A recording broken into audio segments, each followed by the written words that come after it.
mean, I don't know. Bandit coming out of that roof still gets me every time. Hold on. To me, it's funnier than Bandit. Bandit.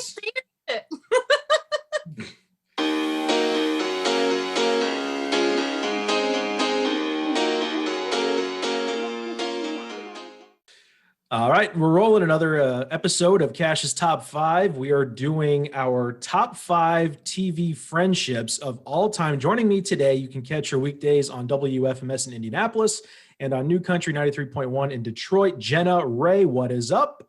Hello, I've got my day 10 advent calendar seltzer here.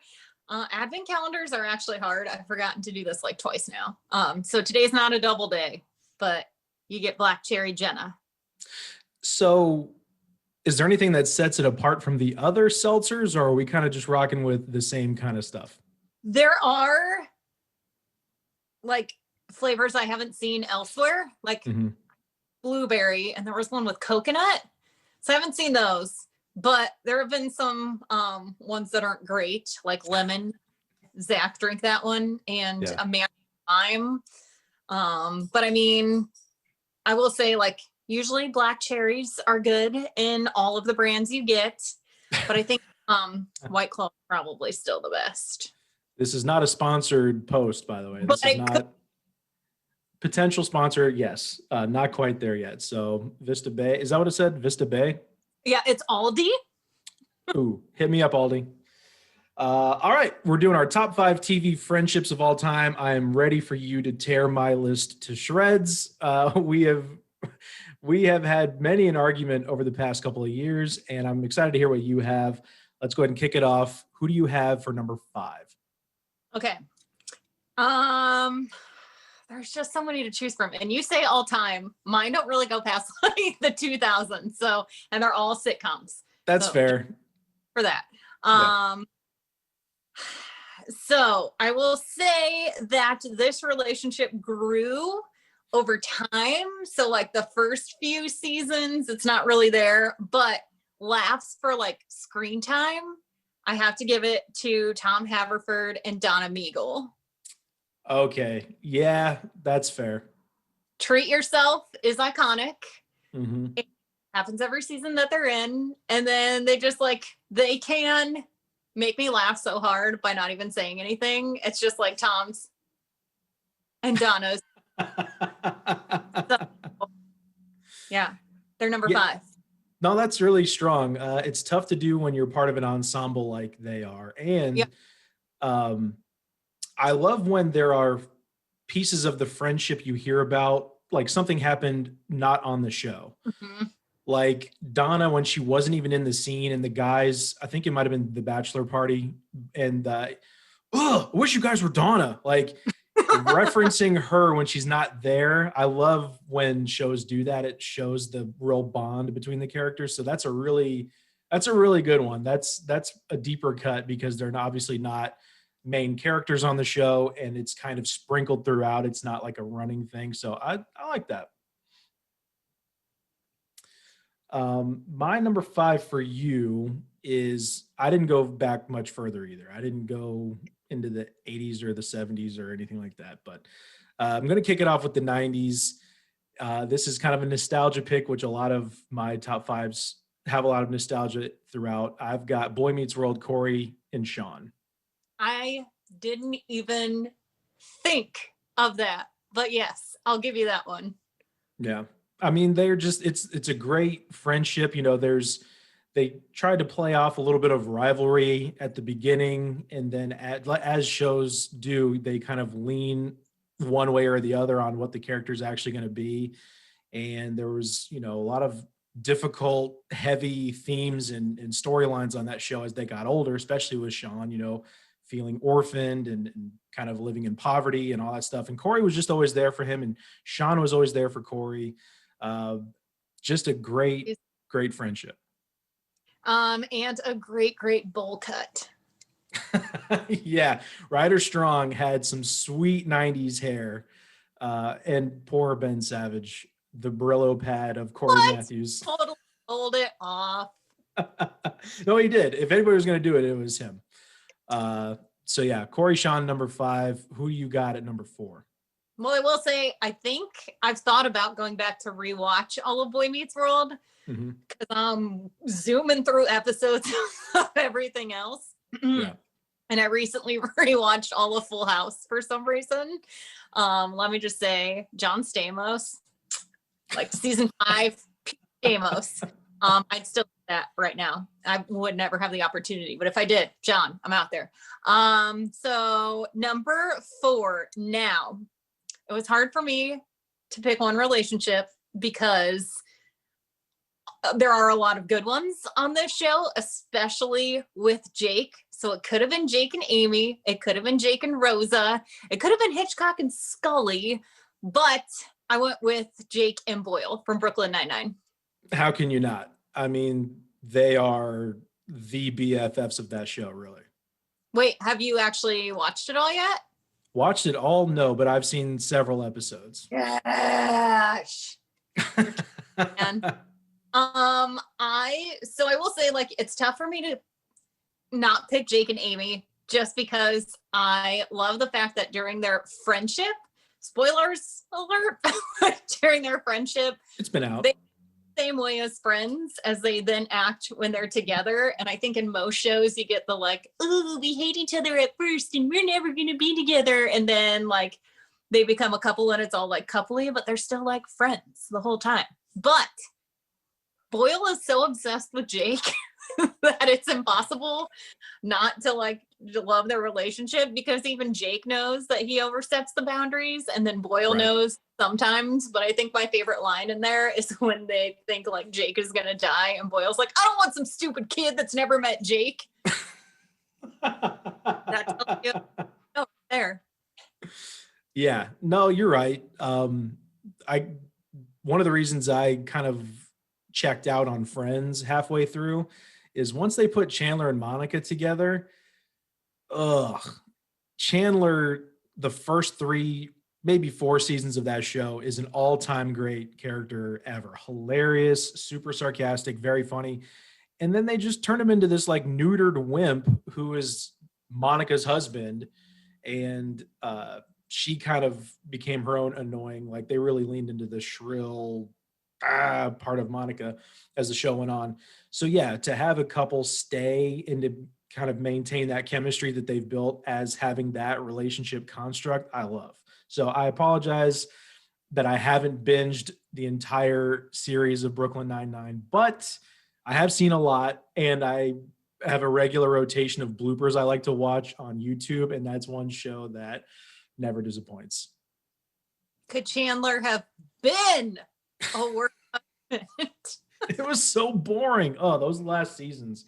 I know Friends purists hate me for saying that, but no thanks. If I want skinny, bad teeth Chandler, and I want short hair Rachel. Those first few seasons are great as Chandler gets a little puffier and Aniston gets longer hair. That version of it, no thanks. I'm out. Fun fact, which you probably know because you're the trivia king, but Courtney Cox was the only one to never win an Emmy for that show. Really? I did not know that. Or be nominated. I think she was nominated, but because you didn't know, you want to double, like, make sure I'm not lying to people.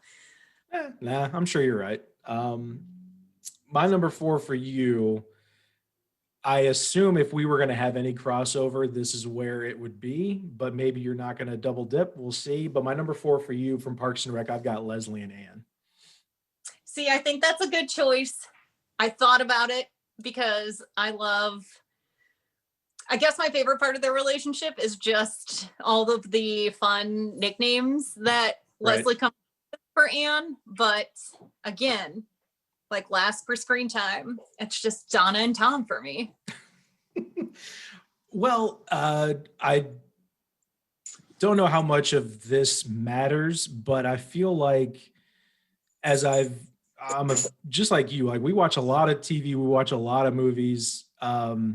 And honestly, to see female women characters written like that, where they're not catty, they're not chasing after the same guy. Like they obviously had their fights and their, whatever throughout the show, but There was just so much sentimentality on that entire show. A lot of love, a lot of, yeah, it's funny, but there's so much heart. I think that's what endears people to really love that show as much as we do, Parks and Recreation. And that's just a great, you're right. The nicknames, the things they do for each other. Yeah. And again, I think it's difficult to come across great female friendships depicted on TV. And that's one of the all-time greats right there.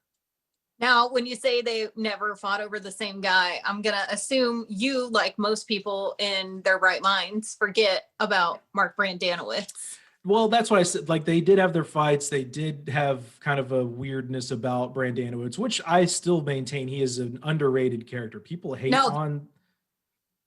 I liked him. I liked what he brought to the table. There's so much wackiness going on. You got to have a straight man.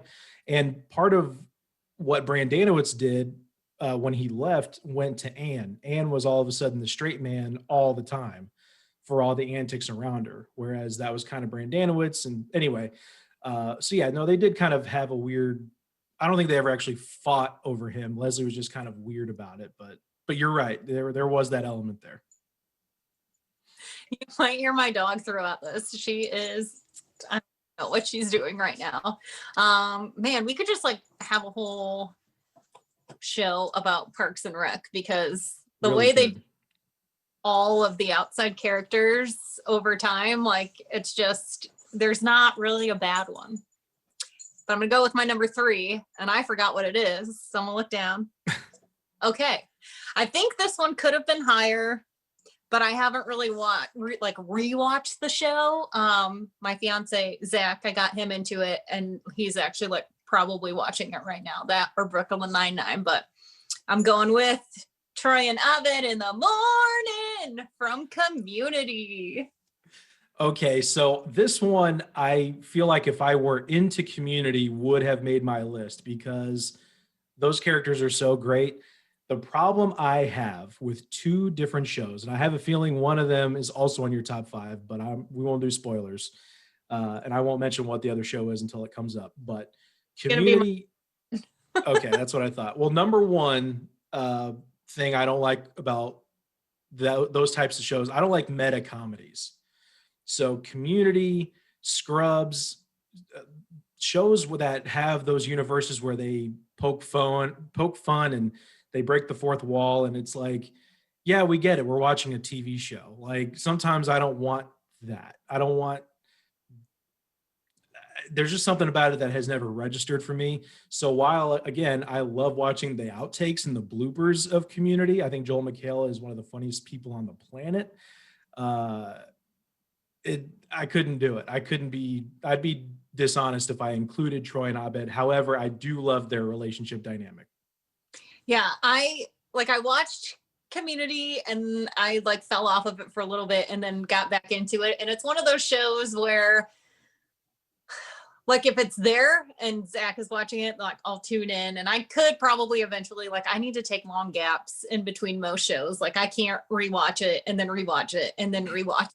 So like I've rewatched The Office, and I just like, I have to take a long break from it before I watch it again. And then I'll skip certain seasons of it. So there are like episodes of Community that don't do it for me. But once Troy and Abed like become really good friends, just like their little raps at the end of episodes, like during the credits, and their make-believe morning talk show, and just like the stupid shit that they get into, like, it cracks me up. That's probably, I mean, aside from Allison Brie, that's the best part of the show.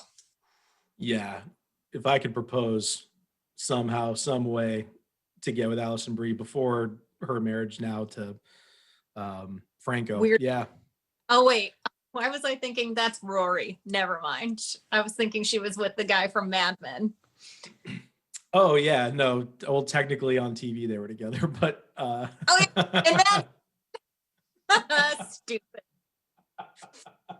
But that's Alexis Bledel. She's with Dave Franco.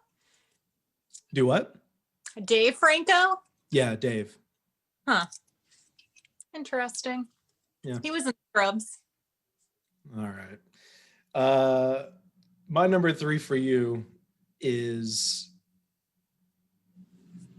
I don't know if it would make your list or not, but It's a recent show that I have binged, and I'm a big fan of it. So I couldn't believe that I missed it when it originally came out. I must have just dismissed it when it did, because it debuted when I was still in college mode. So there wasn't a lot of network television in my life then. But from New Girl, I've got Nick, Schmidt, and Winston. I thought about it, but I don't know if this is like the same thing that you have with some shows. I feel like it went like this and then went like this, and it just got like real weird at the end. And so that always has like throws me off with that show. Well, the thing I love the most about that show is there's a lot, but when Schmidt and Nick are very, very funny in the first couple of seasons, Winston is still kind of, you're still not really sure. He's quirky. He's kind of a weird guy. Quirky.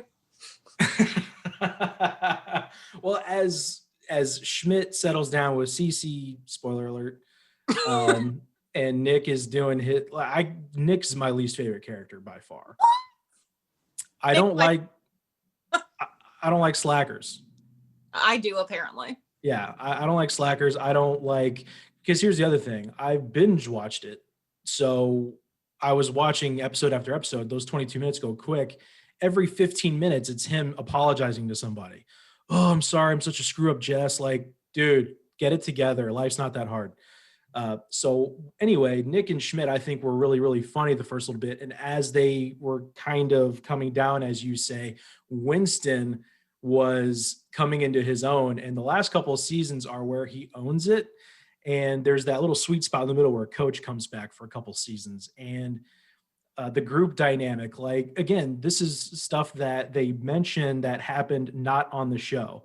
Like when Megan Fox's character Reagan comes back, and she's been gone for a long, long time, and Jess starts to fill her in on what's been happening. She goes, I know, Winston texts me every day. Like, that's an endearing thing about Winston that is, they're so lovable. I mean, they work really, really well together, especially that first season. I think when they didn't have to figure things out. They were hit the ground running, like just Schmidt being kind of unsure of himself. And he's like, that's so Nectar. Did you just make up Nectar? Like, they were so quick, and you can tell they're kind of improvising it as they go along. The chemistry is there. So that dynamic, specifically Schmidt and Winston, I think, are the funniest. But when you include Nick and Coach, that friend group is great. I would also say, like, I remember liking Winston when he and Cece became like good friends. Also, I think, what's his name? Jake something, who plays Nick. But Jake Johnson. Yeah, I just love him. He's like married with twins, which seems weird to me. I think it's because I just assume that he's a slacker, because he's a slacker in that. He's a slacker in what's that show that got canceled? I forget the name of it. Dex. It was actually a good show. I really enjoyed it. So I'm hoping that one comes back. And he's Slacker Spider-Man in Spider-Verse. Yeah, and he's I don't know if he's a slacker, but he's kind of that doofy character in Jurassic World. He's like the tech nerd in the center or whatever. Never seen it.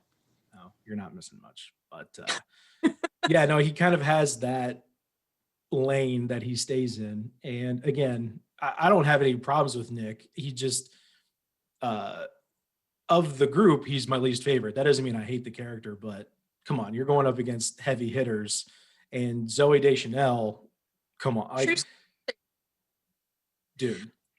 I've been watching a lot of old SNL lately, and there's I forget her name. Abby Elliott. She always did I'm quirky.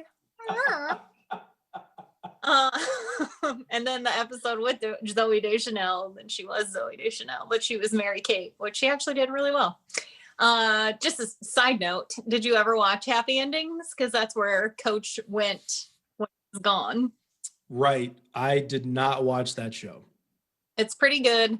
There are some characters that aren't that great, just so you're aware.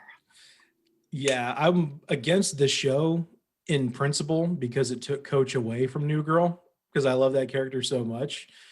Um, so I did look it up to see what it was about. I'm like, oh, this probably isn't something that I would enjoy, so I never really checked it out. But without Coach, we wouldn't have got Winston. Yeah, that's a good point. I wouldn't change it. I would keep it like I wouldn't have him be there the whole time, I suppose, because that would change the show. And I think the show is great as is. So good point. Okay, so far for you, we have Tom and Donna. We've got Jake and Boyle. We've got Troy and Abed in the morning. What do you got at number 2, TV friendships? I don't think you've ever seen this show, which makes me sad because you should. At least the first. I will tell you what I told my one friend. If you don't like it after the first 2 episodes, you never have to watch it again, and I'll never question you about it. I might call you dumb and say you're wrong. I went with Abby and Alana from Broad City. Okay, so I wrote them down. They're not honorable mentions, but I wrote them down as if I were into this show, I feel like they would rank very high with me, but I never watched the show. I love Hannibal Buress, but that wasn't enough for me to tune in, I guess. Again, I'm not a big TV watcher when it's on. So I'm kind of finding things after the fact. So there's a chance I'll probably go and watch Broad City at some point. But I assumed that they would be on yours. Yes. Given the show. They watch the first 2 episodes. If you're not hooked, you're not going to like it. They get weird. I never finished the last season, which I should. I was waiting on someone else, but that's obviously never going to happen unless you're watching this. Hi, Joanna. We'll do it. But I had heard about the show and Zach was gone. And so I was by myself and I was like, I'll just throw this on. So I watched the first episode and I went into the second one and I got to like this one scene and I was just like crying. I was laughing so hard and I finished it and I was like, okay, Zach's going to love this show. Like I'm going to wait to watch it with him. And so later that night he came home. I told him about it. He started watching it. I was in the bedroom. And I just hear him start cracking up. And because we're lazy, he just texted me and he was like, I could totally see you doing this. And I was like, yeah, I'm totally like, it's so funny because they're like completely different characters. Like Alana is way out there and she's like super confident in herself and she can like do anything and she has no shame. And Abby is more like reserved and like, I won't say she's laid back, but they intersect so well together that it's like I am the Abby to one of my friends Alana's, but I'm also the Alana to a separate friend's Abby. So I'm kind of like there in the middle, but It's just like, again, like Boyle to Jake, Alana is so obsessed with Abby and she just like wants to sleep with her so hard. And Abby is just like, she knows it. And she's just like, okay, this is, can you not? Like, what's that? And there are some good cameos. Hannibal is really good in it. I think it's the best thing that I have seen him in. And like Jason, is it Masukis? And the guy who plays Badger in Breaking Bad, like they're in an episode that's really funny. And I just all the time, and I'm sure like nobody ever understands what I'm saying, but I just think it's super funny. So well, that's a strong pick. I had a feeling it was going to be on your list, and I knew it wasn't going to be in mine, only because I had, like you said, I hadn't watched it. So, but no, I get that. It makes sense. My number 2 for you, I've done enough trash talking about it so far, but it doesn't change the fact that they're my number 2. I've got Joey and Chandler from Friends. Okay. Those first few seasons again are so damn funny, and it's a bummer to me that they made Joey so much dumber as the show went along because it wasn't even funny at that point. But Chandler, his cracks on Joey, I mean, there's just so many to choose from. Uh, you know, ducks are clowns. Ducks are clowns. Ducks because ducks have heads. What kind of scary ass clowns came to your birthday party? I mean, just the sarcasm and disbelief from Chandler that Joey could be that ditzy at times. I don't know. There's so much love. I've never seen two people hug each other more, I think, on a television show before than those two. It's every other episode they're embracing, and there's just so much love and laughter. And you really can't, other than one other couple that I'm going to mention coming up, you can't beat Chandler and Joey. You missed a perfect opportunity there to say, could you be any? I can't do the Chandler as well as you can. You've got it mastered. I wouldn't say that, but I have friends in like one fell swoop because I didn't have a job for a while. And so that's what I did. And I think that's the only, like, I've gone back and just put it on randomly in the background, but I am not like as obsessed with Friends as a lot of people are. So I do know that I like Joey.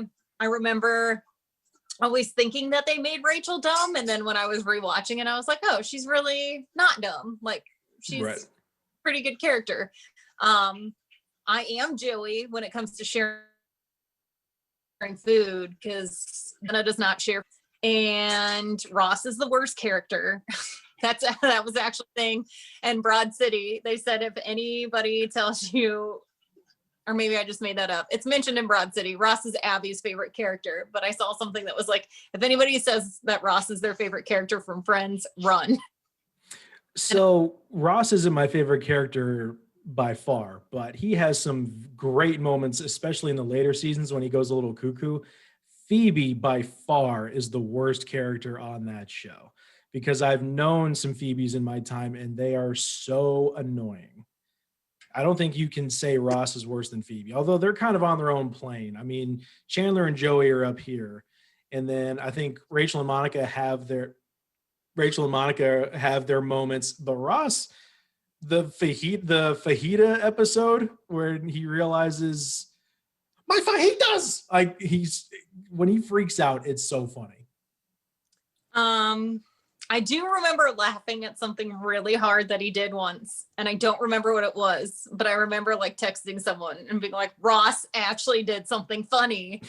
But again, it wasn't funny enough that I remember it. So there's that. No, that's fair. I mean, I'm the same way with Phoebe. I cannot think of a scene or an episode where I was like, oh, that's a redeeming moment for her. It never made me laugh. And no offense to Lisa Kudrow. I like Lisa Kudrow, but that character, no thanks. So do you just want to go ahead and tell me what my number one is? No, I mean, I know what it is, but I'm not going to ruin it for anybody. Number 5, you've got Tom and Donna, Jake and Boyle, Troy and Abed, Abby and Alana from Broad City at number 2. I don't like it, but I know it's your number 1. I knew it was your number 1 going into it. Who do you got? JD and Turk, baby.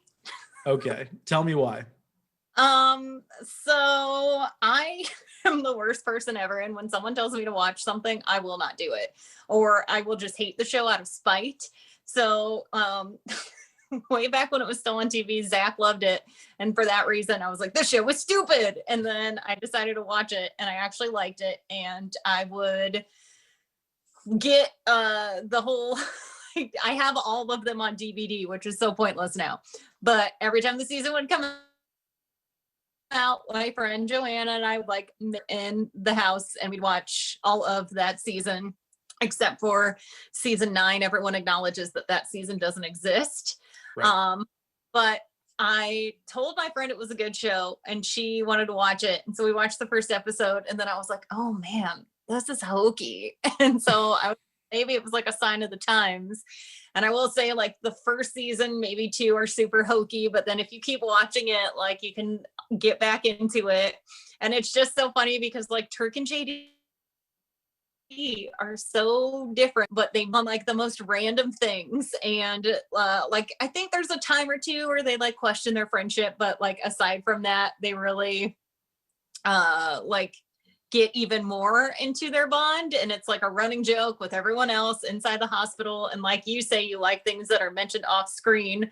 Like they build on that with like 2 seasons after JD and Carla get married and they have their honeymoon. She's like, the only time you haven't seen JD is when we were on our honeymoon. And they're actually, JD was in a different room. And when you'd go to bed, we would meet up and like hang out. So I think it's like the ensemble cast helps to boost them up.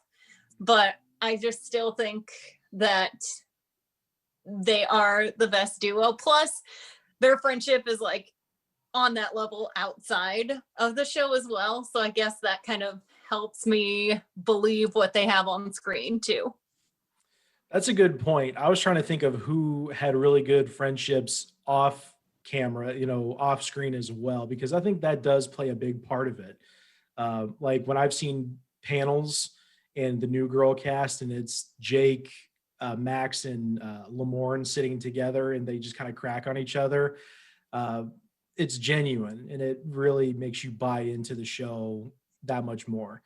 I knew JD and Turk were going to be your number one. I mean, I had a very good feeling. I didn't know for sure, but and I feel bad because one of my best friends, Quentin Pike, I've known since kindergarten. It's his favorite show, and we lived together for a time in college at Ball State, and he would try to get me into it, try to get me to watch it, and he'd reference it, and I'm like, I don't get I wouldn't get the reference. And I'm like, what do you do? He's like, dude, that's from Scrubs. I'm like, I'm sorry, man. We agree on a lot of stuff. We've enjoyed a lot of comedy together, but the meta stuff I don't care for. And I think there's probably just something about Zach Braff I don't care for.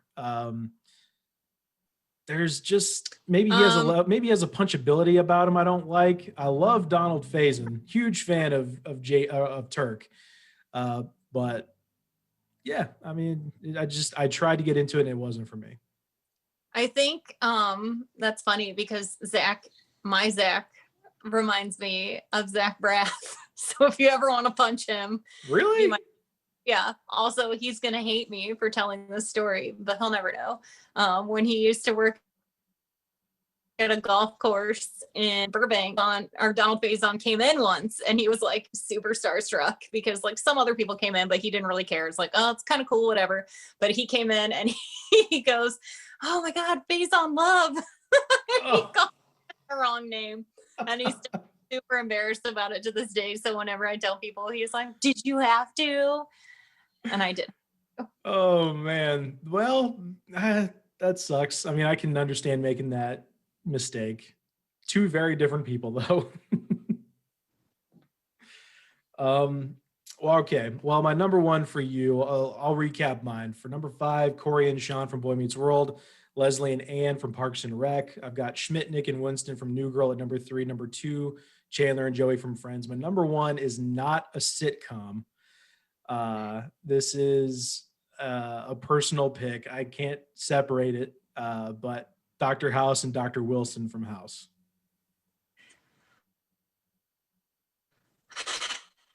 I can get that. The pranks that they pull on each other, the jokes, the fact that they're always there for each other. Again, there's just that level of dependability and loyalty. And the way they wrap up the show, that last half of the season where Wilson's sick, and yeah, there's a lot of emotional attachment. Yeah, there's a lot of mirrors between that friendship and me and my best friend, my brother Mark. That yeah, I can't do a top 5 TV friendships and not have House and Wilson be number 1. Come on. I think it's also funny too because during that show, they make out Wilson to be like kind of his conscience and guides him along. But some of the shit that he gets sucked into, he's just as bad at as House. Like some of the bets that they make and the levels that they go to win the bet, like shady stuff. Yeah, no, it's great. They definitely, portray Wilson at the beginning as like the good guy, the poster child of the savior doctor, and then they just have great moments. And he has some of the best lines in the series. House knocks on his door. Hey Wilson, you want to go cut some dead guy's eye out? He like opens the door. Good times. Like that's so out of character with what they've built for him, but it makes sense because that's House's he's different when he's in House's vortex. He's Wilson out in the world, but he's different when he's with House, and that dynamic is just fantastic. I forgot what I was gonna say. Oh, that shows like I kind of thought you were gonna say like Dwight and Jim or something from The Office, No. but that's one of the shows that Zach like will rewatch over and over again. And it got to the point where like if every episode is the same, and you can tell when it's really gonna be what it is if it's by like the 35-minute mark. But it would get to the point where like he would watch, like he's watched the show so many times, but he always falls asleep. And so an episode would go on and I'm like, oh, this is the one where this happens. And he's like, why would you ruin it? And I'm like, I've seen this like 5 times. Right. Well, I wouldn't say Jim and Dwight are a friendship. I mean, they're a rivalry for the entire show up until the very I would end. argue that. I would say that Dwight and Jim are best friends and they don't realize it towards the end of the series. I'm not going to argue with that. I think there's probably something to that. It's definitely not portrayed as, yeah, there are some really good moments when the chips are down and there's not that rivalry factor. One of the most heartbreaking scenes in that entire show is when Jim goes to comfort Dwight in the stairwell. And then when Dwight goes to touch Jim, he's already left. And he kind of like, oh, I was going to have like a moment to thank him for being there for me. Yeah, you're right. There is some level there, but I still, on the grand scheme of things, I don't know that I would count that as a friendship. But no, it's good. I mean, it's definitely up there for, I don't know what you would call that. You know, it's not romantic couple, but character coupling. They're great. All right. So who's on your honorable mention? Jim and Dwight. Mine. Okay. I had Keenan and Kel as an honorable mention. But I feel like Keenan was just a little too mean sometimes to Kel and abusive. So I feel like that was kind of one-sided. But I do love the antics that they would get into. And I just have love for Keenan and Kel. That's a nostalgia pick. Did you have another honorable mention besides Jim and Dwight? Yeah, I have a few. I didn't really watch Kenan and Kel, but I love, as someone who watches SNL still every week, Kenan is a national treasure. And if he ever leaves, I'm going to be real sad. So we were talking about this earlier, but we just started watching it and we're about to wrap up season 4 because COVID. I'm using that as an extent anyway, but we just started watching Superstore, and I think like the buildup of Cheyenne and Mateo's friendship is so good because they're just like super opposite. And he comes in and he's like a newer employee and he just doesn't have time for anyone. And Cheyenne, they make her to be like kind of dumb, and she's young. And she's hot. And so like just over time, the two of them and the dumb things that like they say to each other and their ideas, some good chuckles. So I've never watched it. I'm aware of the show and you know me pretty well. Do you recommend I get into it? Is it up my alley or no? So if you know me, like I said, people tell me to watch things and I never watch them. So my friend Archana always recommends shows to me and I'm always like, eh. But she was like, you should watch this show. And she uses my Hulu. So like, I think Zach saw that she was watching it and he asked me if I was, and I was like, no, but Archana said. And so he started watching it and he was like, it's actually pretty good. You should watch it. So then I made him rewatch all of the episodes he already watched so that we could be on the same level because I'm kind of the worst. No, I get that. It's better to be on the same page than constantly jockeying back and forth from seasons or whatever. That's a good one. Well, I'll get into the show. I mean, I probably need another one. I like to have one serious and one comedy going at the same time. So, City. I'll check it out. I'm not gonna say I won't like it. I just have a feeling I'm not gonna like it, but that's not fair. No, watch the first 2 episodes. Okay. Well, I'll definitely do that, and I'll go from there. I'll let you know if it's a thumbs up or thumbs down. Another honorable mention I had was Kelso and Fez from That 70s Show. Never watched it. I've thought about watching it. I just haven't done. I think Ashton Kutcher like makes me not want to. Look, Listen. I don't want you to watch that show. Okay. Oh. I don't think you should watch That 70s Show. See what you're doing there. Well, look, when I wrap up the next 2 seasons of Superstore in like the next 2 days, I'll need something else to watch.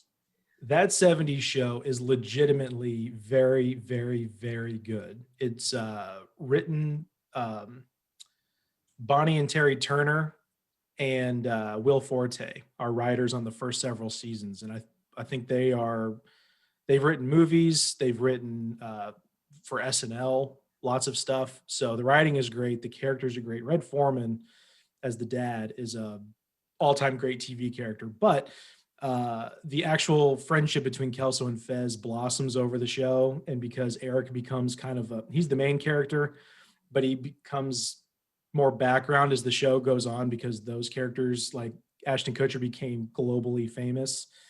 And Wilmer Valderrama was more popular than the guy who played Hyde, Danny Masterson. And like I said, the main character is Topher Grace. It's Eric Foreman, but those two have some great moments in that show. So they're a good friendship. And the only other honorable mention I had is, and I probably should have included it, I don't know who I'd take out, but Ted, Lily, and Marshall from How I Met Your Mother. The reason I didn't include them is because I can't stand Ted Mosby. One of my most hated TV characters ever. He's such a bitch.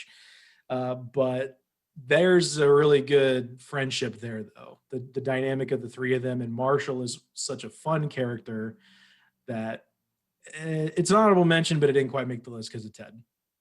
Now, I'm backing up a second. Do you only like That 70s Show because you're really into shows with characters named Eric Foreman? That definitely helps. That's, it was difficult to watch House at the beginning because they called their names are Eric Foreman, but they're also referred to as Foreman and not Eric on the show a lot. So that was kind of weird. But yeah, no, really, really good. I know you don't watch shows that people tell you to watch, but man, it's really good. Also, I thought, because I just finished watching all of How I Met Your Mother, and I thought about them, but honestly, like, I don't like Ted is the most forgettable character on that show. And I like Marshall and Lily, but I don't like their like friendship enough to put him on the list. If I could just put Jason Segel, I just put him on the list because he's my favorite. See, and I would just put Neil Patrick Harris. I think Barney makes that show for the most part. Zach watch it in the background, and his favorite part was Barney.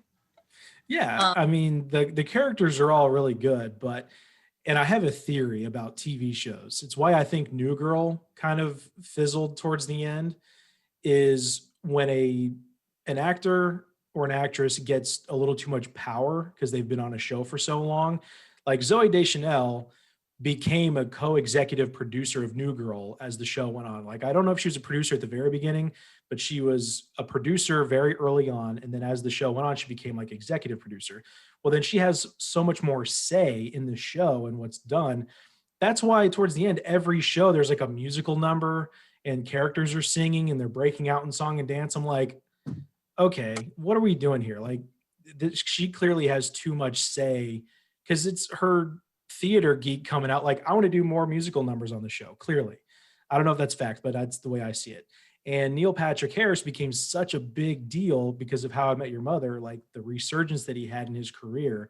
And he was so popular on that show. He became, I think, more powerful. And so the Barney storyline started turning into real sentimental, the Grinch, when the heart starts to grow, that's what happened with Barney. And all of a sudden he has real feelings and wants to fall in love and wants to meet his dad and has all these heavy storylines. It's like, no, dude, you're the dog who's chasing broads. And that's what makes the show work. That's what makes it funny. So I don't know. I call it the Kirk Cameron effect. when Kirk Cameron was on Growing Pains, he was like the bad kid getting in trouble, the smart ass, and cutting class, and he Christianity became a very big part of Kirk Cameron's life, and so the latter part of Growing Pains, he became a much more moral, upstanding character, and they brought in Leonardo DiCaprio to be the ne'er do well. It's like, no, dude, do what works. Stick with the formula. So when you Kirk Cameron something, that's what you're doing. The character, the actor, or whatever, has too much say. Also, I forgot what I was going to say again. Anyway, Jason Segel put out the Muppets during that time, didn't he? Mm-hmm. Or was that? I think it was during. Poor Josh Radnor. He never did anything after. For good reason. I mean, no thanks. I only had one more, and they wouldn't make my top 5 list, and they're not really like a comedy couple, but they have their moments, and I really enjoy them. So I went with Beth and Randall from This Is Us. Also because I don't know her name, but the woman who plays Beth is just like super gorgeous, and I love her. And Sterling K. Brown, again, a national treasure. I watched the pilot, I think, and that was it. So I'm not sure who those characters. I know Sterling. I don't know who Beth is. It's his wife. That's a couple, man. What are you bringing them up here for? You put Lily and Marshall in there? Yeah, because their friendship with Ted. Like, that's a friend dynamic with a couple. Whatever. I don't care. It's an honorable mention. If they had been in your top 5, I'd have words. No, they're not in my top 5. All right. Well, this was lots of fun. There was less claws coming out than I thought there were going to be, but that's all right. Jenna, where can people find you? Give us the links. When are you on air? All that fun stuff. I am not smart enough to make all my social media the same, but I'm really only ever on Instagram. So I'm Jenna Ray Radio. That's RAE, because that's my middle name. And that's on Instagram. And then if you want to, you can listen on air Eastern time is 10 to 3 on WFMS. You can listen live at WFMS.com. Right on. Well, I appreciate you doing this. I have a feeling we're going to do more. And I have a feeling the next one, whatever it is, will be a little more contentious because that's just how it is with us. I appreciate you. Thank you, dear. Peace out, Kash.